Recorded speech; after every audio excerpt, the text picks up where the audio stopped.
Hello everyone, I am Shelly and welcome back to our channel The Urban Jodi। अगर आप हमारे इस channel के सारे वीडियोस को ओमान रिलेटेड जो हैं उसको फॉलो करते हैं तो डेफिनेटली आप सबको अब ये क्लियर हो गया होगा कि ओमान में लाइफ ज़्यादा चैलेंजिंग नहीं है। अगर यहाँ पे आपको एक अच्छी जॉब मिल रही है और एक अच्छी सैलरी मिल रही है तो यहाँ पे लाइफ काफ़ी ज़्यादा सिंपल एंड सॉर्टेड है। आज इस वीडियो में हम यही आपसे डिस्कस करने वाले हैं कि ओमान में रहने के लिए what is a good salary.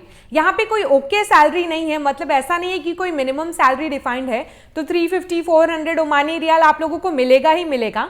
It could depend upon your profile. So इस वीडियो में हम डिस्कस करेंगे दो रेंज ऑफ सैलरीज। क्या 500 Omani rial is a good salary for living in Oman और क्या 1000 Omani rial if you are having so that is a good salary for living in Oman. तो चलते हैं आज के हमारे वीडियो की तरफ। बट आगे बढ़ने से पहले don't forget to subscribe our channel the Urban Jodi and press the bell icon for the notification of upcoming videos. अगर इंडियन करेंसी में बात करें तो 500 Omani rial is approximately equal to 95,000 Indian rupees और अगर 1000 ओमानी रियाल की बात करें तो it is around 1,90,000 Indian rupees. अगर आपकी इंडिया में सैलरी 90,000 या फिर 1,90,000 की सैलरी है monthly so it is a very good salary. आप आराम से इंडिया में अपनी लाइफ स्पेंड कर पाओगे, आराम से सेविंग्स कर पाओगे। बट क्या ये सैलरी ओमान में रहने के लिए अच्छी है? So let's start with the salary range of 500 Omani rial. We'll consider अगर आप यहाँ पे बैचलर आते हो, एज अ बैचलर आ रहे हो और आपकी फर्स्ट सैलरी यहाँ पे 500 ओमानी रियाल है तो आप कितना एक्सपेंस निकालने के बाद सेव कर पाओगे and is it a good salary for you in Oman? So if you are a bachelor in Oman, यहाँ पे आपको सबसे इंपॉर्टेंट चीज देखना होता है वो है एकोमोडेशन। एकोमोडेशन अगर आपको कंपनी प्रोवाइड करती है तो 500 वाली सैलरी में से आपका बहुत बड़ा हिस्सा जो है वो सेव हो जाता है। एकोमोडेशन के लिए आपको पे नहीं करना पड़ता। बट लेट्स कंसिडर कि कंपनी आपको एकोमोडेशन पे नहीं कर रही है तो आपको अराउंड हाउस रेंट के लिए 100 ओमानी रियाल मंथली मिनिमम तो निकाल कर रखना ही पड़ेगा। इट कुड डिपेंड कि आप कितने शेयरिंग पे रह रहे हो, इंडिविजुअल फ्लैट ले रहे हो, डिपेंड करता है। But minimum we are considering 100 Omani rial per month for your rent. So 500 में से आपने 100 ओमानी रियाल अपने रेंट के लिए माइनस कर दिया तो अभी आपके पास बचे हुए 400 ओमानी रियाल। उसके बाद जो मेजर एक्सपेंस आता है वो है आपके ग्रोसरीज का और आपके ट्रैवलिंग का। अगर फॉर एग्जांपल आपका ऑफिस जो है वो बगल में ही है, पास में है, तो ट्रैवलिंग के लिए मिनिमम आपको 10 रियाल 15 रियाल मंथली लग सकता है लोअर रेंज पे। और अगर आप ज़्यादा दूर है तो आप ज़्यादा ट्रैवलिंग करते हो तो डिपेंड करता है कि अगर आप इसको हाई एंड में रखना चाहते हो तो आप 50 रियाल जो है मंथली रख सकते हो ट्रैवलिंग के लिए, क्योंकि वीकेंड्स पे भी डेफिनेटली आप ट्रैवल करोगे, ग्रोसरीज वगैरह खरीदने जाने के लिए भी आप ट्रैवल करोगे अगर आप पास में नहीं रहते हो तो सुपरमार्केट के। तो इसके अलावा 100 ओमानी रियाल एक्स्ट्रा आप खर्च कर रहे हो ग्रोसरीज पे। डिपेंड करता है आपका डाइट कैसा है। अगर आपका डाइट हमारे जैसा है जैसे कि हम फॉलो करते हैं तो डेफिनेटली एज अ कपल हमको 100 ओमानी रियाल मिनिमम लगता ही है मंथली। तो डेफिनेटली एज अ बैचलर आपको भी 90 रियाल 80 रियाल लग सकता है। सो लेट्स कंसिडर कि 100 ओमानी रियाल आप ग्रोसरीज और बाहर खाने पे खर्च करते हो मोस्टली, तो आपका टोटल 150 अब 400 में से माइनस हो जाएगा और आपके पास बचेगा 250 Omani rial remaining. Next are the utility bills that you have to take out from this 250 rials जो आपके पास अभी बचे हुए हैं। 250 रियाल्स में से आप जब यूटिलिटी बिल्स निकालते हो, water bills, electricity bills, wifi के बिल्स, मोबाइल बिल्स वगैरह, तो वाईफाई वगैरह जो है यहाँ पे स्टार्ट होता है मंथली 20 रियाल मिनिमम अमाउंट से। अगर आप शेयरिंग बेसिस पे यूज करते हो तो ये अमाउंट कम भी हो सकता है, पर इंडिविजुअल बेसिस पे मिनिमम जो है ये 20 रियाल मंथली से स्टार्ट होता है। डिफरेंट डिफरेंट पैकेजेस होते हैं।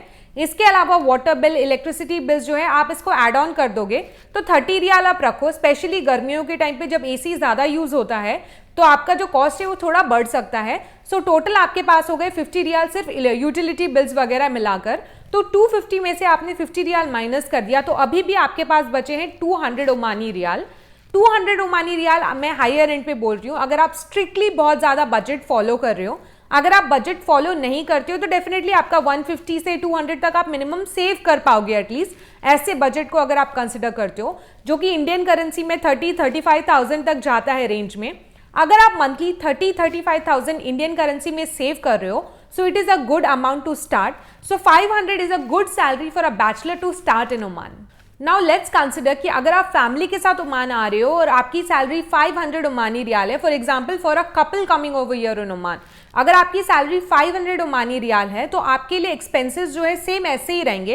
एकोमोडेशन पे आपका 50 रियाल इंक्रीज हो सकता है क्योंकि आप जब यहाँ पे 1 BHK लेते हो तो मिनिमम किसी भी एरिया में आपको 150 रियाल से शुरू होता है, तो 50 रियाल उधर आपका इंक्रीज हो जाता है।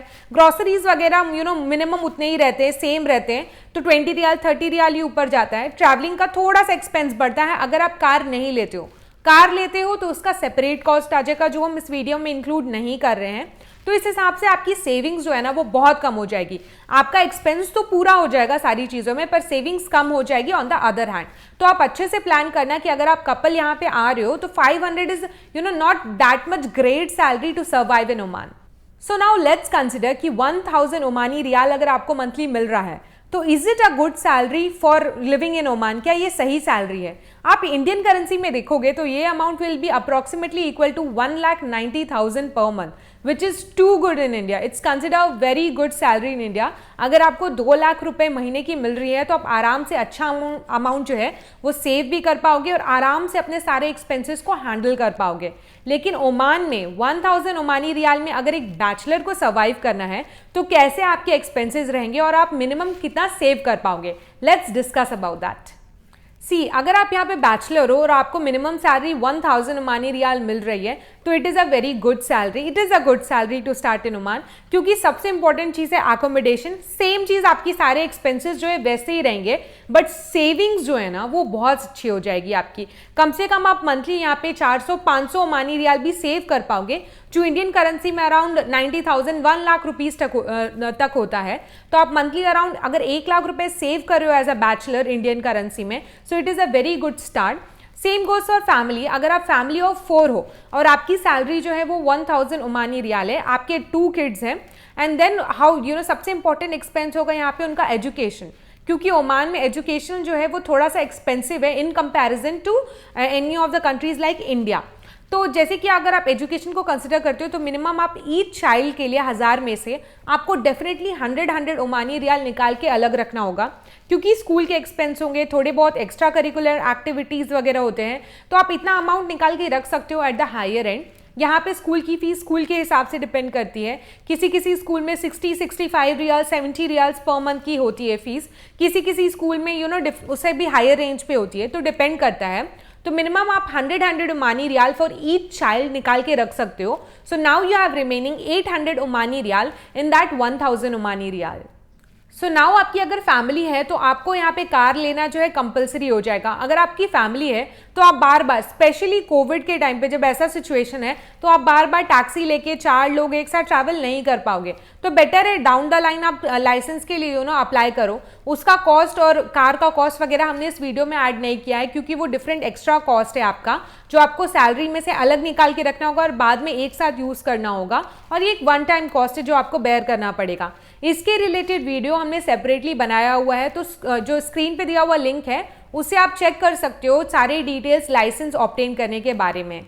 सो फॉर एग्जाम्पल, अब आपके पास 800 ओमानी रियाल बचा हुआ है एजुकेशनल कॉस्ट जो है वो निकालने के बाद। उसके बाद इंपॉर्टेंट चीज़ जिस पे आपको स्पेंड करना है वो है आपका अकोमोडेशन, हाउस रेंट के ऊपर।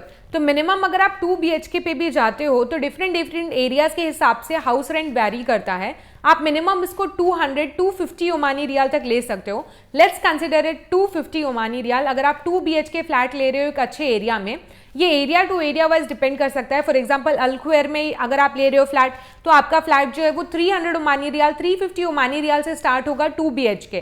तो डिपेंड करता है किस एरिया में ले रहे हो। जैसे अमरात एरिया में इट इज अराउंड 250 रियाल में आपको अच्छा स्पेशियस 2 BHK मिल जाता है यहाँ पे। तो 800 में से आपने 250 ओमानी रियाल माइनस कर लिया आपके हाउस रेंट के लिए पर मंथ। नाउ 800 में से आपने जब 250 माइनस कर दिया आपके हाउस रेंट को, तो आपके पास रिमेनिंग होता है 550 ओमानी रियाल, जिसमें से अभी आपको सब्ट्रैक्ट करना है आपकी यूटिलिटी बिल्स वगैरह, जिसका मिनिमम कॉस्ट आपको हम रख सकते हैं 50 ओमानी रियाल पर मंथ तक आ सकता है आपको। वाईफाई बिल्स हो गए, इलेक्ट्रिसिटी एंड वाटर बिल्स हो गए, 50 ओमानी रियाल आप 550 में से माइनस कर दोगे तो अभी आपके पास बचा हुआ है 500 ओमानी रियाल।